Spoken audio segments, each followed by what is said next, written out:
Diputados federales avalaron este miércoles en lo general y lo particular la ley secundaria en telecomunicaciones. Sin generar un debate sobre el tema, los legisladores solo expusieron sus argumentos a favor y en contra sobre el documento enviado por el Senado, al cual ni una coma le modificaron. De esta forma, la Ley de Telecomunicaciones y Radiodifusión establece que la preponderancia de empresas será por sector, es decir, por radiodifusión o telecomunicaciones, y no por servicio, o sea, por televisión abierta, restringida, radio, telefonía fija, telefonía móvil, internet, etc. Otros aspectos que marcan las leyes secundarias son la eliminación de cobro por llamadas de larga distancia en telefonía móvil y fija. La consulta de saldo en telefonía móvil será gratuita y tendrá vigencia de 1 año y no de 2 meses como ahora sucede. Por otra parte, el Instituto Federal de Telecomunicaciones podrá supervisar contenidos audiovisuales, pero no emitirá sanciones. Estas las hará la Secretaría de Gobernación. Lo avalado en la Cámara de Diputados será turnado al Gobierno federal para que sea promulgada y publicada en el Diario Oficial de la Federación. Bueno, pues efectivamente lo que sucedió en la Cámara de Diputados fue prácticamente un debate inútil. Hubo posiciones a favor y en contra, pero no se le movió prácticamente ni una coma a lo que mandó el Senado de la República en lo que se refiere a esta ley de telecomunicaciones en sus leyes secundarias, es decir, las que la van a normar. Y vamos a platicar sobre este asunto con 3 integrantes de la AMEDI. Aquí en el estudio está con nosotros Bernardo Mazzini, académico del ITESO. Bienvenido, Bernardo. Buenas noches, muchas gracias, Ricardo. Está con nosotros también Darwin Franco, académico de la Universidad de Guadalajara. Muchas gracias por la invitación. Bienvenido. Y también está con nosotros Rubén Alonso, estaba confundiéndote con tu tocayo, con quien compartimos vida, años y redacción, académico de la UNIVA. Bienvenido, Rubén. Buenas noches. Muchas gracias. Y vamos a incorporar a esta tertulia al senador Manuel Bartlett por la vía telefónica, a quien le agradecemos que nos tome la llamada en esta ocasión. Senador, adelante, ¿cómo está? Buenas noches. ¿Qué tal? Muy bien, muchas gracias. Pues preguntarle primero cómo vio el debate tanto en el Senado como en la Cámara y qué le parece el hecho de que no se haya movido prácticamente ninguna de las 2 cámaras, pues ni una coma del dictamen que salió de comisiones.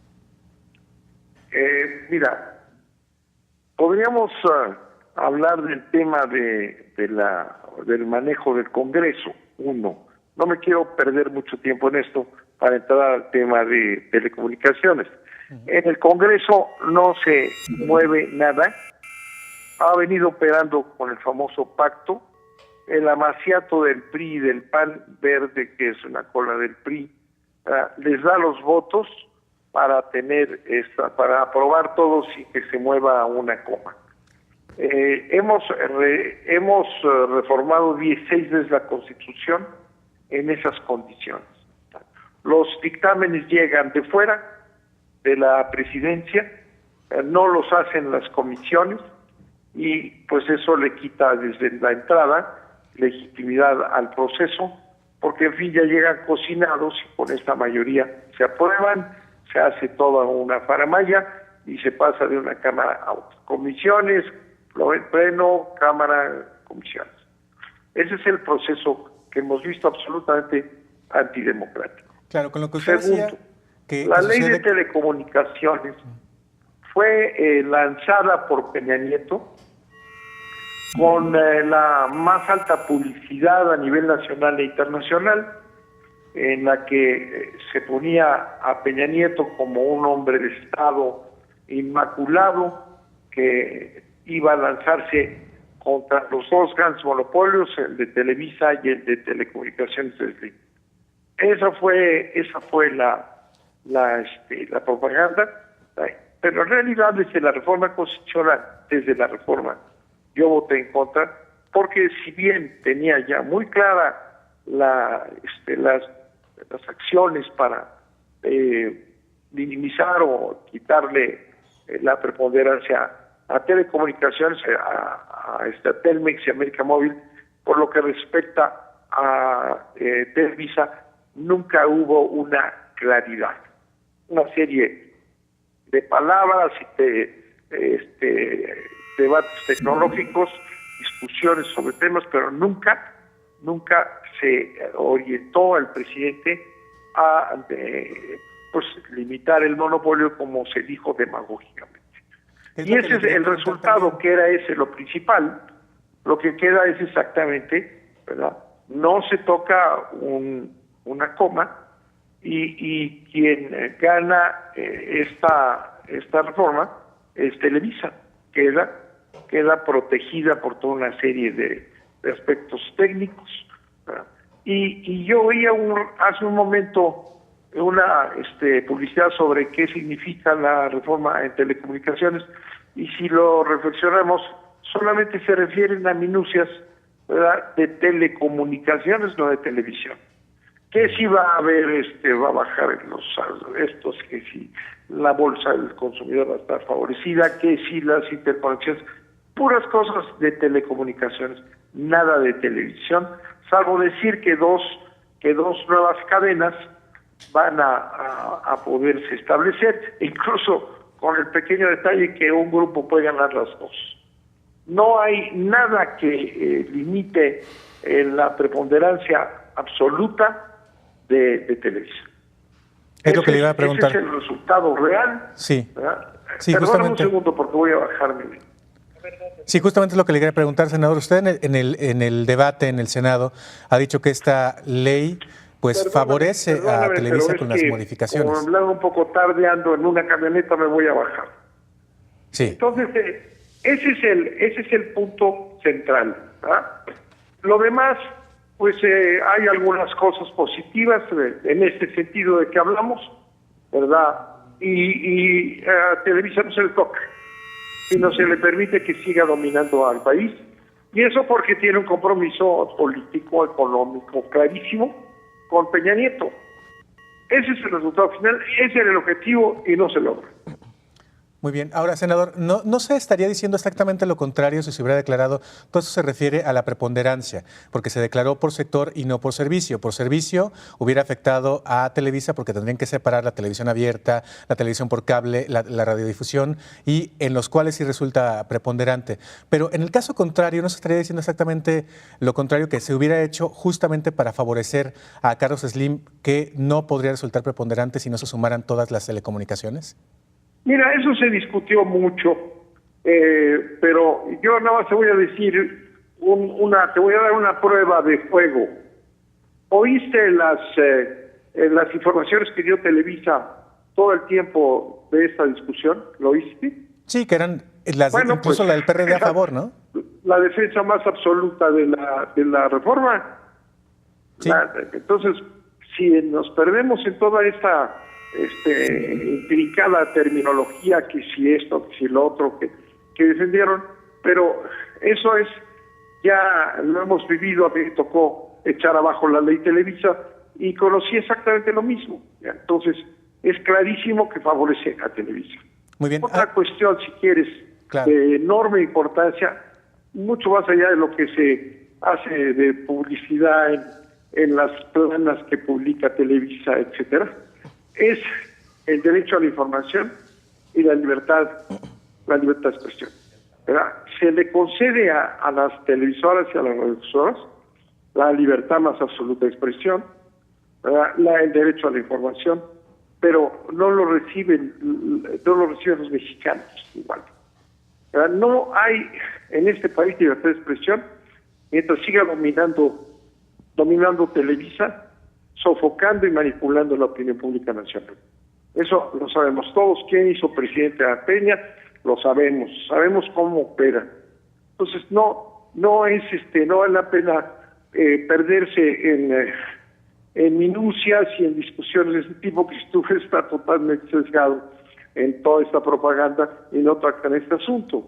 El derecho de réplica, te digo yo, que como he tenido una posición independiente de las amenazas de Televisa, pues yo no tengo derecho a réplica. Nadie tiene derecho a réplica en Televisa.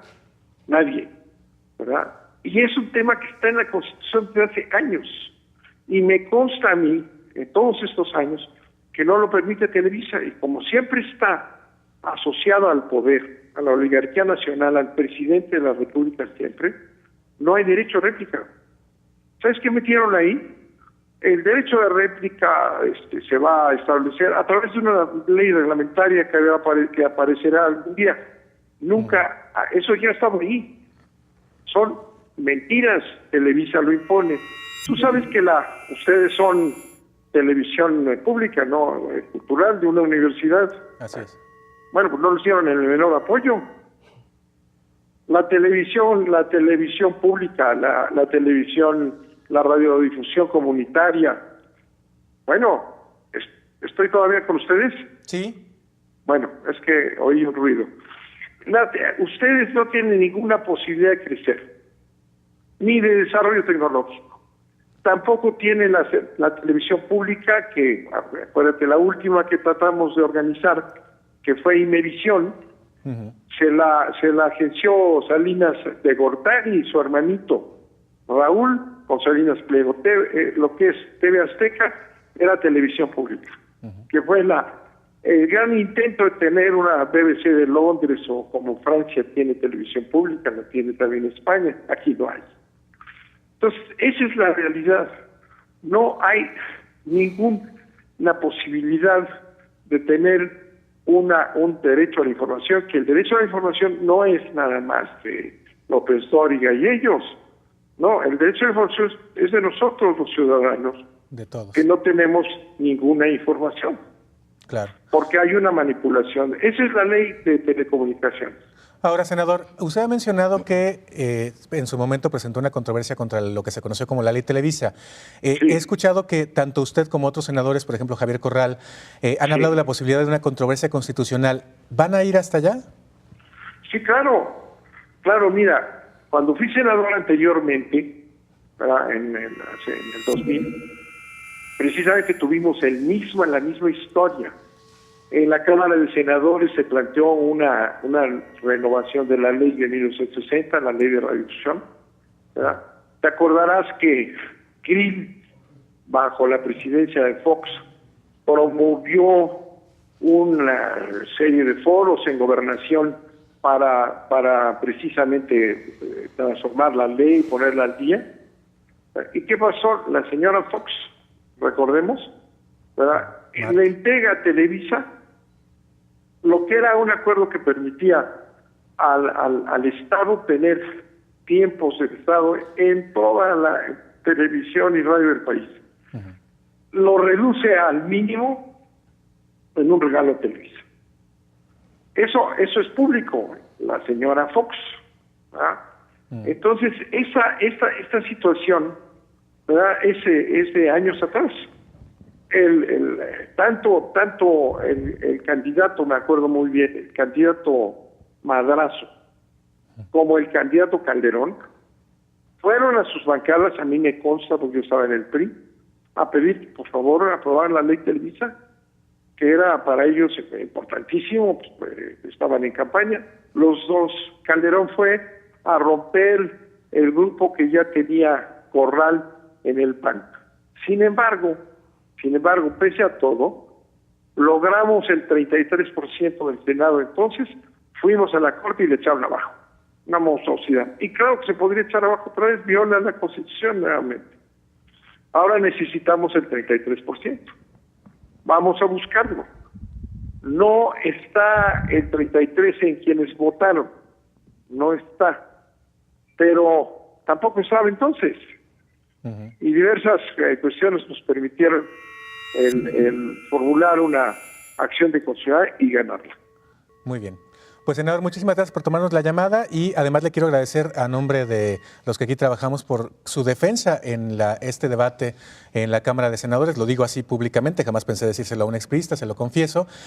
La defensa que hizo de los medios públicos fue verdaderamente ejemplar. Muchas gracias, creo en ellos y es su camino fundamental. Mientras no se fortalezcan, podrán venir dos cadenas más, van a ser igualitas, porque van a defender los mismos intereses. Exactamente. El equilibrio es la televisión pública, la televisión de las universidades, la televisión de las comunidades. Ese es el único equilibrio que podrá existir en este país. Pues estaremos muy al pendiente de esta lucha ahora y si se logra ese 33%, por lo pronto gracias por tomar la llamada. Gracias, un abrazo afectuoso y gracias por la oportunidad. Hasta luego. Gracias. Antes de ir a la pausa, rápidamente, Bernardo, Rubén, Darwin, ¿qué les parece así en general lo que plantea el senador? Pues lo primero me parece una historia ya vista, con temas distintos y actores similares.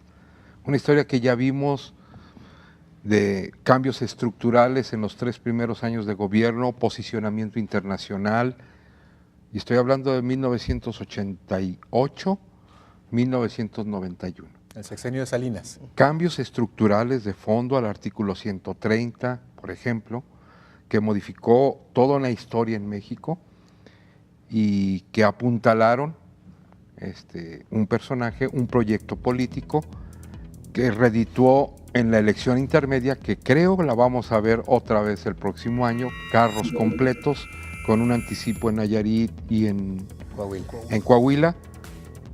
Y lo que más temo es que se venga el desencanto como en el 93-94. Un error de diciembre. Sí, y sobre todo pensando en esta historia cíclica, pues vemos el escenario que mencionó el senador de la ley Televisa, un escenario que se vislumbra puede llegar a la Suprema Corte, aunque yo no creo que exista el escenario político necesario para revertir el proceso como ocurrió años atrás. Pareciera que ahora los hilos, los tejes y manejes de la política y la política mediática no estarían dando esos resultados. Así, y quizá partiendo de lo mismo que comenta Darwin, desde esa posibilidad vamos a suponer que se lograran las firmas necesarias de los senadores para promover una acción de inconstitucionalidad, pues ahora la pelota pasaría a la Suprema Corte de Justicia. Y creo yo que también la composición actual de la Suprema Corte de Justicia tampoco es ninguna garantía de que se pueda revertir el proceso como sí se pudo hacer en el caso de la ley Televisa. Muy bien, vamos a una pausa y después de la pausa platicamos de lo que aprobaron, ¿no? Le entramos como aparte del detalle, porque hay que decir que es un dictamen que tiene 266 hojas, así que tomarlo muy a fondo va a ser un poco difícil porque hay muchos temas, pero vamos a tratar de detallarles cómo les va a cambiar a ustedes la vida como televidentes y como consumidores también de telecomunicaciones esta reforma, si es que a final de cuentas se promulga y se pone en práctica. Regresamos.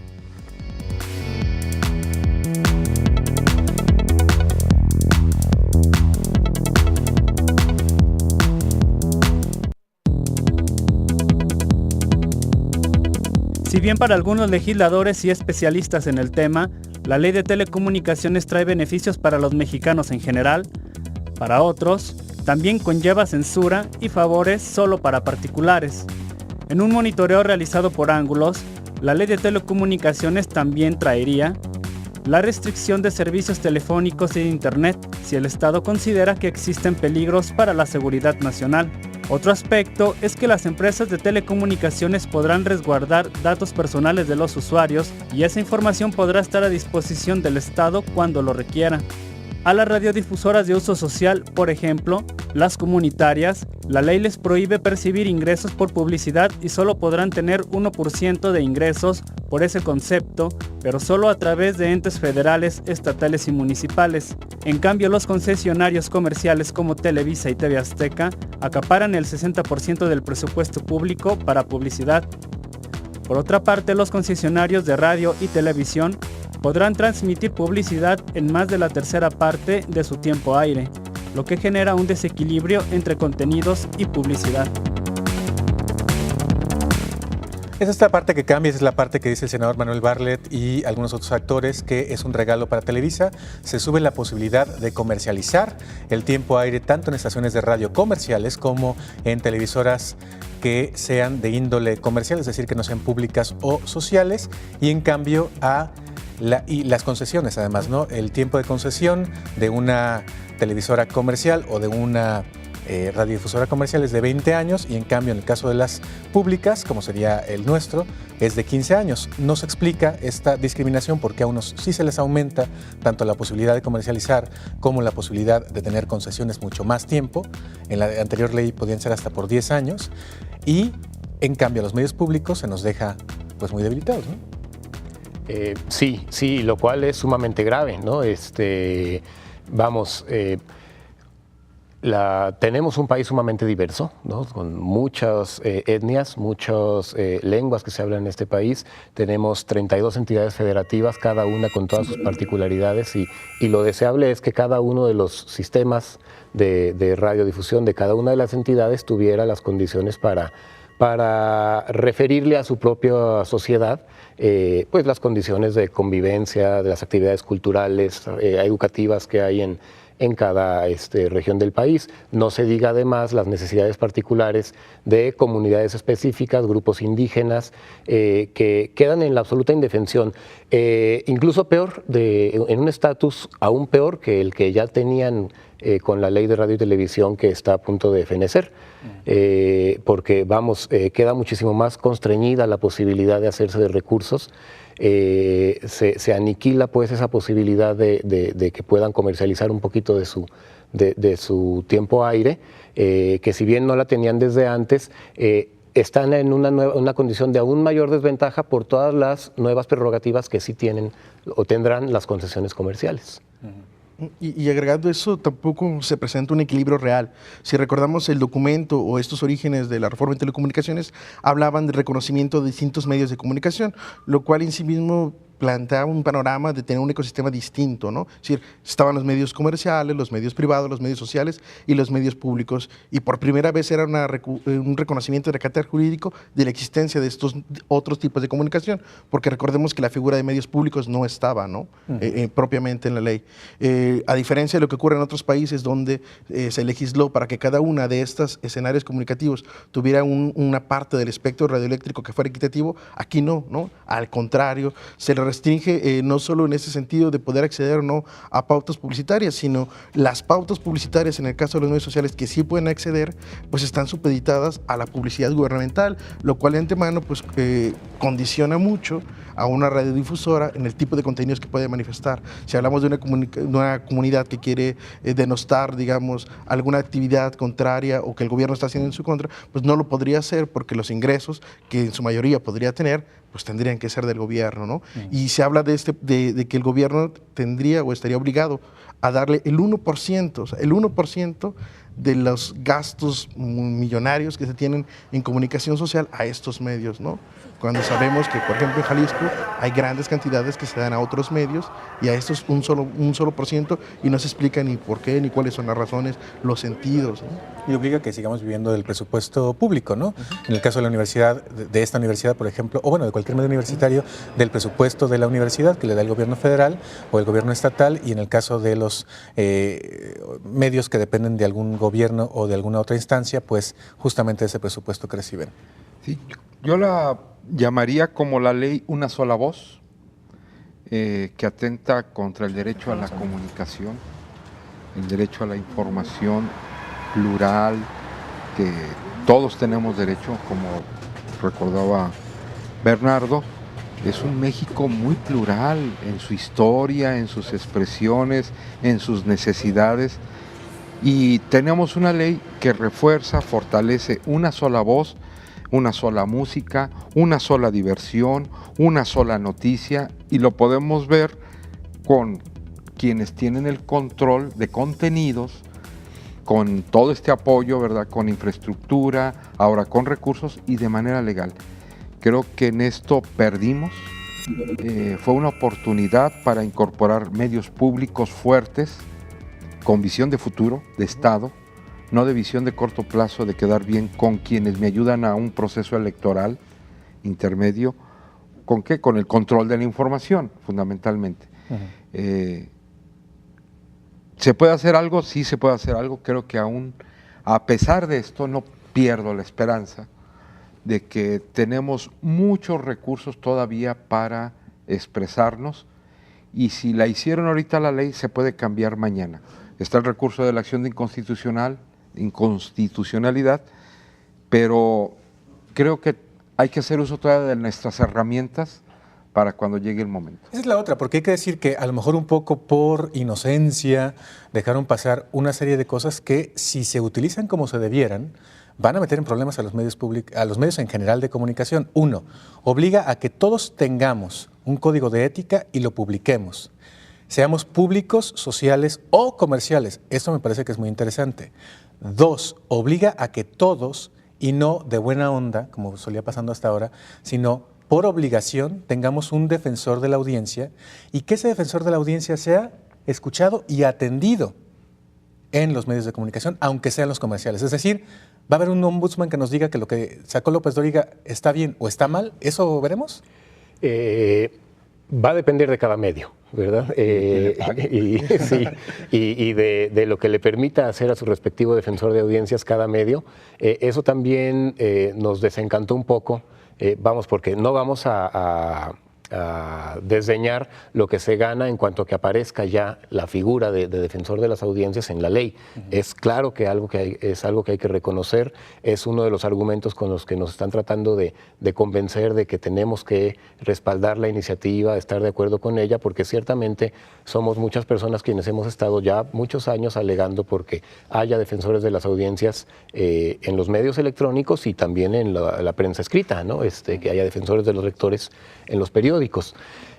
Ahora bien, en los términos de lo que terminó por aprobarse esta mañana, parece que parece ser el documento en sus términos definitivos y que será lo que promulgará el presidente de la República, pues esas atribuciones de los defensores de las audiencias quedan demasiado delimitadas a lo que queda establecido en los respectivos códigos de ética de los medios. La ley por sí misma no le otorga suficientes garantías para hacer su trabajo a estos defensores. Entonces, pues se presta pues a que por la vía de los hechos la presencia de un defensor de audiencias termine siendo una perogrullada. O sea, es una ventaja que en este momento podamos conocer, que no lo conocemos, el Código de Ética de Televisa. De hecho, los únicos que lo tienen publicados son Imagen y MBS. Fuera de eso, pues no sabemos cuáles son los códigos, incluido, por cierto, hago un mea culpa, tampoco el de Canal 44.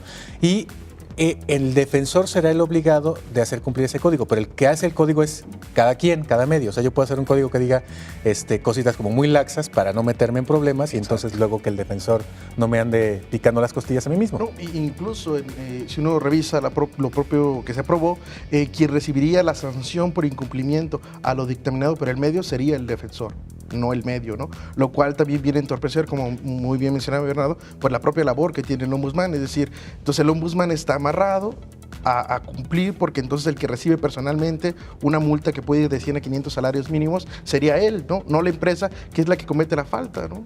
Ahí también tendrían que explicarnos cómo hacer eso o cómo evitar a alguien a defender cuando sabe que automáticamente él va a ser el señalado. Sí, porque hace también copartícipe de las sanciones, no solo en algunos casos al defensor de la audiencia, sino al propio programador. Es decir, como dicen ustedes, no se responsabiliza a la empresa como tal, sino a la gente que trabaja para la empresa o que sería alguien externo invitado a este tipo de cosas. Vamos a la pausa. Después de la pausa les quiero preguntar cuál sería como el modelo ideal, ¿no? ¿A qué nos referimos con medios públicos y qué tendría que haber pasado para que no haya un defensor, que es lo que va a terminar sucediendo, un defensor de la audiencia a modo que de todas maneras termine aplaudiendo lo que está pasando en la pantalla, por muy malo que sea? Y un asunto muy importante, ¿qué me dicen de la inclusión en esta ley de un principio que a mí personalmente me parece maravilloso? Que todos los contenidos y todos los que brinden servicios de telecomunicaciones y de radiodifusión están obligados a la no discriminación. Lo platicamos después de la pausa.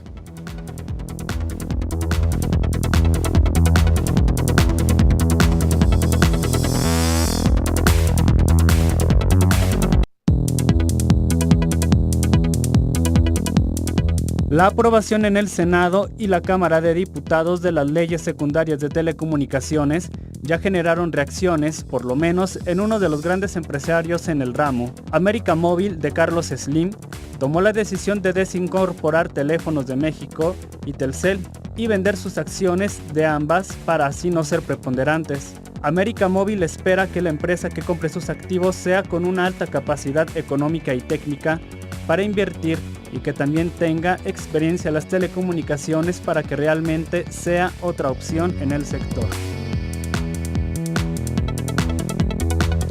Ya estamos de regreso en Ángulos. Pues sí, efectivamente, Slim anunció sorpresivamente, por cierto, casi al mismo tiempo que se aprobaban estas reformas, que vendía parte de América Móvil, es decir, Telcel y de Telmex, pues para ya no ser preponderante y sobre todo pues para no dar gratis servicios por los que podría estar cobrando. También no es que tenga una buena voluntad. Y por otra parte, con un objetivo oculto, que es que una vez que venda, ya no sea preponderante en telecomunicaciones, podrá entrar a radiodifusión, ¿no? Que es lo que quiere una televisora.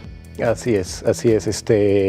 Y bueno, le toca hacerlo como en su momento Bill Gates tuvo que deshacerse de la mitad de Microsoft, ¿no? Y a propósito de que sale mencionado Carlos Slim, yo creo que también es algo muy importante señalar y decirlo abiertamente, porque uno de los grandes argumentos de los voceros de las dos televisoras en estos días ante esta coyuntura ha sido argumentar que quienes criticamos a Televisa, a TV Azteca y a la manera de hacer política y de manipular a los legisladores, lo hacemos porque en realidad estamos tratando de defender a su rival, ¿no? Yo creo que no, yo creo que todo lo que se lo pueda lograr para que Carlos Slim y todas sus empresas den mejores precios, mejores servicios y dejen de ser un monopolio, por supuesto que es bienvenido. Ojalá eso se consolide y ojalá de veras no veamos no una gran empresa, sino varias, muchas compitiendo muy pronto. Sí, por eso lo resaltaba cuando hablaba con el senador Bartlett, porque la verdad es que para donde se hicieron los senadores iba a haber señalamientos porque o afectabas a Slim o afectabas a Azcárraga. Hicieron las cosas de tal manera que tenían que poner las cosas en la balanza en lugar de separar, lo que hubiera sido lo ideal, ¿no? En telecomunicaciones, volverlo por sector para que sí entrara Slim, y en radiodifusión, donde evidentemente Televisa es preponderante, hacerlo por servicio. Aquí el asunto es que es un asunto donde iba a perder a alguien, ¿no? El asunto sobre las negociaciones iba cómo podía perder menos, ¿no? Porque automáticamente sabían que tenían que perder por el propio dominio que tienen sobre el mercado. Solamente que este cambio de hacer la preponderancia por sector o por servicio, pues beneficiaba a uno, ¿no? Porque si uno quisiera de alguna manera, o ellos quisieran ayudarle en el caso de Slim, era muy complicado por el dominio tan fuerte que tienen en el sector de las telecomunicaciones. Aquí la cuestión clave estaría en ver realmente si estos cambios y esta desagregación pues va a incidir directamente en una mejora para nosotros, ¿no? Los usuarios, los consumidores, porque ni siquiera está garantizado eso, ¿no? Porque finalmente cuentas hay una empresa que va a tener siguiendo dominando el sector, las otras van a tener que pagarle por utilizar sus propias redes, ¿no? Porque de quién son todos los pozos que están en todo el país, pues siguen siendo el señor Slim, y se los va a tener que rentar o facilitar a las otras empresas que no van a tener la capacidad para montar una infraestructura, ¿no? Entonces esas cuestiones todavía no están bien, digamos, legisladas, porque le tocaría, en ese caso al IFETEL, negociar o pactar con estas grandes empresas cómo le van a hacer para estos servicios, ¿no? Retomo un tema que quedamos en el bloque pasado y el que estabas apuntando cuando nos fuimos. En el tema del defensor del lector. En el 1996, Día Libertad de Expresión ignominioso que celebraba el gobierno mexicano con medios impresos sobre todo, el entonces presidente Ernesto Zedillo, ante la incapacidad de regular los medios en ese contexto, hizo el llamado a que los medios se autorregularan. No se logró nada y ahora por ley nos meten a los medios la obligación de autorregularse. Es una contradicción porque es una autorregulación con un mecanismo externo que es una ley. Pero aún así lo ponen como principio que tengan un código de ética por ley. Ahora el reto es que cada medio, si está comprometido con la audiencia, incorpore qué compromisos quiere asumir delante de la audiencia más allá de la ley. Ese es un gran reto que hay que observar a los medios públicos y a los medios privados, donde restablece un pacto de derecho y defensa y promoción de los derechos de audiencia. Entonces es una oportunidad también. Claro. Y la parte de la obligación de la producción incluyente, no discriminatoria. Sí. Se abre una ventana para hacer una criba de las producciones que hay actualmente, sobre todo en televisión, producciones de entretenimiento, sean programas cómicos, telenovelas, en donde hay exclusiones por raza, por preferencia sexual, por credo, hay clichés que deforman o en ocasiones refuerzan percepciones y no ayudamos a construir una sociedad más abierta y más plural y sobre todo respetuosa. Claro, es hermoso porque viene el artículo 2 de la ley y es transversal en toda la ley. Es decir, tanto a quienes brindan servicios, por ejemplo, de telecomunicaciones, es decir, a quienes venden internet y demás, que por cierto otro aspecto muy importante e interesante, favorable, es que queda en la ley la neutralidad de la red, es decir, no nos pueden vender de a poquito, de a muchito, depende de dónde vivamos, etcétera. Pero bueno, lo que dice el artículo 2 es, en la prestación de los servicios de radiodifusión y telecomunicaciones, estará prohibida toda discriminación motivada por origen étnico o nacional, género, edad, discapacidades, condición social, condición de salud, religión, opiniones, preferencia sexual, estado civil o cualquier otra que atente contra la dignidad humana y tenga por objeto anular o menoscabar los derechos y libertades de las personas. Y aquí en la pausa nos hacemos una pregunta tú y yo, Darwin. ¿Y entonces de qué se van a tratar las telenovelas ahora? Sí, porque los programas cómicos, es decir, o los propios argumentos que se tienen en los programas de revista, ¿no? Donde hay personajes que representan un cliché, un estereotipo de lo mexicano o de cualquier asunto de carácter cultural. Sí, es un asunto muy fuerte que no queda claro cómo lo van a cumplir. Y ahí lo que decía Rubén tiene mucho sentido. Es decir, Televisa tendría que pararse frente a nosotros a decir cómo cumpliría ese criterio de no discriminación, ¿no? Cómo ya no seguiría haciendo historias de las famosas Marías para cambiar a un modelo que no sabemos cuál sea, o si es capaz o no de cumplirlo, ¿no? Ahí estaría como ese pacto y esa oportunidad de hacer una mejora en los contenidos, ¿no? O habría esa oportunidad y nos tocaría a nosotros también, como audiencia, esté un ombudsman a modo, exigir ese cambio, ¿no? Hacer valer lo que de alguna manera se aprobó en la ley. Bueno, esto es lo que se aprobó, pero hemos venido diciendo tanto con el senador como en otros ámbitos que otro mundo es posible. ¿Cuál es ese mundo? ¿Cómo debiera ser ese mundo ideal que debieron aprobar los senadores y diputados y que no lo hicieron? Bueno, en términos muy amplios, un ecosistema de medios tendría que reflejar a la sociedad a la cual pertenece, ¿no? Entonces debería ser así de diverso, así de amplio, darle voz a todo tipo de ideologías políticas, identidades étnicas, lingüísticas y demás. Y vamos, debería ser una especie de complemento, como de hecho en aquel clásico estudio que se hizo a finales de los años 40, cuando Miguel Alemán envió a Salvador Novo y a González Camarén a hacer ese famoso estudio con el que se justificó la presencia de la televisión en México. Uno de los argumentos principales para traer la tele era que iba a ser un complemento del proceso educativo de los mexicanos. Wow. Y bueno, hemos visto que ya con todos los años que han transcurrido hasta entonces, lejos de ser así, parece que lo poco que puede hacer la SEP por las mañanas en la escuela lo destruye la tele por las tardes, ¿no? Y una cosa que es importante, esta ley dice que los medios no son un negocio, son un servicio. Y en eso, sumándome a lo que dice Bernardo, necesitábamos una ley que partiera de medios públicos, fortalecer medios públicos para garantizar pluralidad en lo que es nuestro México, y una ley con mayores derechos sobre el reconocimiento de los derechos de audiencia. Se partió, es una ley económica que está en el rango económico, no es una ley que está pensada para garantizar derechos de audiencia, derecho a la comunicación, derecho a la información, no está, es para garantizar derechos de los que ahorita tienen el poder económico a través de las telecomunicaciones, la radio y la televisión. Muy bien, pues lamentablemente el tiempo se nos termina y como decíamos es un dictamen bastante amplio. Si les parece haremos una segunda parte de la mesa porque además hay varias cosas que tienen que ver con la vida práctica de la gente que está en medios asustados que habría que abordar en una segunda ocasión, que es si nos van a espiar o no nos van a espiar, cuándo nos van a espiar, bajo qué circunstancias. ¿Cuándo van a suspender las señales, ¿no? Exactamente, entonces pues si nos lo permiten pues los volvemos a invitar. ¿Cómo no? Claro, gracias Rubén, gracias Bernardo, gracias Darwin, gracias a ustedes, hasta la próxima, pásenla bien. Quédense en Canal 44 en Guadalajara y el 31.2 en Los Ángeles.